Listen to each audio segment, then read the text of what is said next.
Assalomu alaykum hammaga. Eski hovli uylarda ham paravoy yoki to'pli pol qilsa bo'ladimi? Yog'och polli joylarga to'pli pol qilsa bo'ladimi? Yoki yog'och pol qilingan uylarga sanuzel qilsa bo'ladimi degan savollarga mana shuni singari hovli uyimiz. Bu mana eski bir 15-20 yil oldin qilingan hovlilarimizdan bo'lsa, mana shu holatda mana qilingan. Faqat o'sha vaqtda gazlar yaxshi bo'lgani uchun hammasi pechga qurilgan ekan. Hozir endi radiator qilib beryapmiz bularga.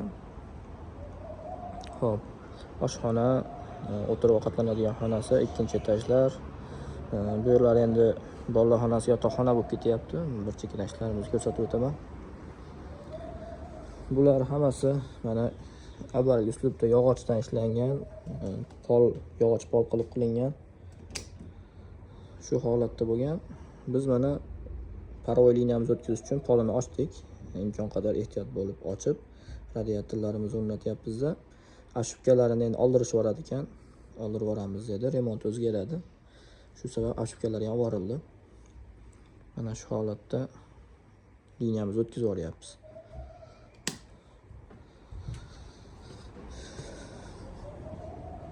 Radiatorlarimiz Inavita yaxshi firma.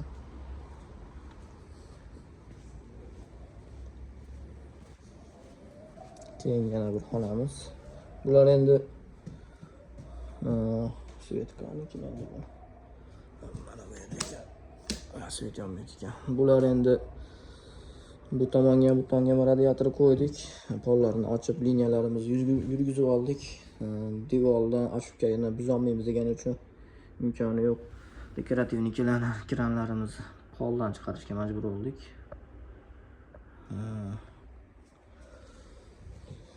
Ikkitadan radiator qo'yapmiz.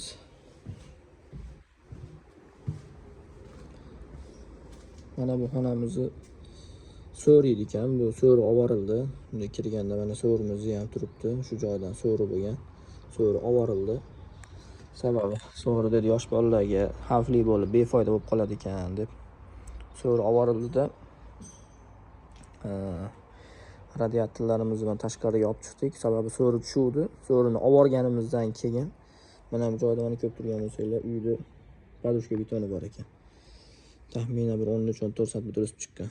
Endi ashubkani oxiriga tushirib qo'yaman desa, bu xalaqit berib qolyapti. Chunki so'rini bo'yiga baland bo'lgan ekan. Shu sabab radiatorni tashqariga olib chiqdik. Ashubkani ham tashqariga olib chiqib, utublit qilinadi. Mana devorlarda utublit holati. Pechkalar ko'ryapsizlar, pechkalar hammasi buzib yuboriladi. Endi avval gazlar yo'q, bu oxirgi pechkalarga yarasha 1 metrlik gazlar yo'q endi. Bismillah. Mana bu yotoqxona. Yotoqxonani ichiga sanuzel qilsa bo'ladimi deb. Bu yerga radiatorimizni qo'yib o'tib ketganmiz. Polini ochib o'tkazib oldik trubasini. Mana polni kesdikda shu joyini ochib oldik. Endi mana shu razmerdan перегородка qilib turib, gipsokardon bilan to'siladi. Tashqi tomondan, ichki tomondan ham gipsokardon qilinadi. Vodostoychiy izolyatsiya berib turib, kafil qilib yuboramiz. Bu yerda mana eshigi hozir mana bu joyda bo'ladi. Kirish qismi, ro'parada rakvina, bitta unitaz, bu tomonda dush zona bo'ladi. Kichkina ayna bilan 60-70 sm qilib to'sib qo'yamiz. Taxchasidan ham unumli foydalandikda, taxchasigacha nimani utublit qilib turib, mana qo'ysak, kafil qo'yganimizdan keyin mana shu joyini qoldiryapmiz. Qolgan joy tekis to'rtburchak yopilib ketadi, buni qimmat qilishi qolmaydi. Bu yerga haligi sal kichikroq, uskikroq boylerimiz bor. Shuni sig'dirib qo'yamiz aristonimiz. Kanalizatsiyalarni betonga o'xshatib oldik. Tagi avval steyashga qilingan ekan, foyda qildi. Mahkamlab o'xshatib oldik. Endi baribir zaspga qilib bu yerdan beton quyib to'ldirilgandan keyin ham zak bo'lib, yer cho'kmasligi uchun ko'proq beton quyamiz biz nisbatan. Biz qum tashamaymiz. Qum befoyda, cho'ksa qum ham birga cho'kaveradi. Misol mana shu tag agar tagi turpoq bo'ladigan bo'lsa, trapni yonidan suv ketib, turpoq cho'ksa agar, chunki quruq turgan turpoqqa suv tushishi bilan cho'kishni boshlaydi. Turba ham shunga qarab cho'kib, stiklardan qo'yib yuboradi-da. Sekin suv tashqariga ketib, uyni ham asadga berishiga sabab bo'lishi mumkin. Shuning uchun biz обязательно chaklarga beton qo'yib chiqamiz, mana shunaqa qilib. Bu yerga radiatorlarimizni o'rnatib oldik.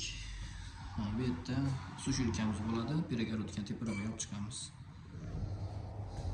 So'z kattalik ko'ryapsizlarmi? Qancha pul sig'ishi mumkin?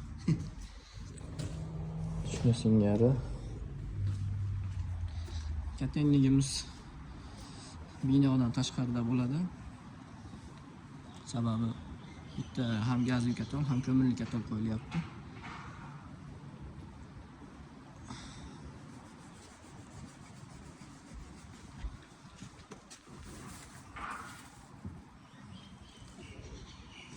Ikkinchi etajga olib chiqib ketilyapti o'sha yerdan. Bir paytlar qilingan sharsharalar. Xo'p, katalimizni shu yerdan olib o'tib mana shu joyga ko'mirli katal qo'yamiz. Fabian yoki shuni singari rossiyskiy yoki turetskiy zavod katallarimizdan qo'yamiz. Shuni qatorida bir xil qilib kuxonlik qo'yiladi. Ichkariga bo'lsa gazli katal qo'yamiz. Bu yerdan mo'rsini chiqarib qo'yamiz. Bu oshxona. Zimniy oshxona, bu yo'q letniy.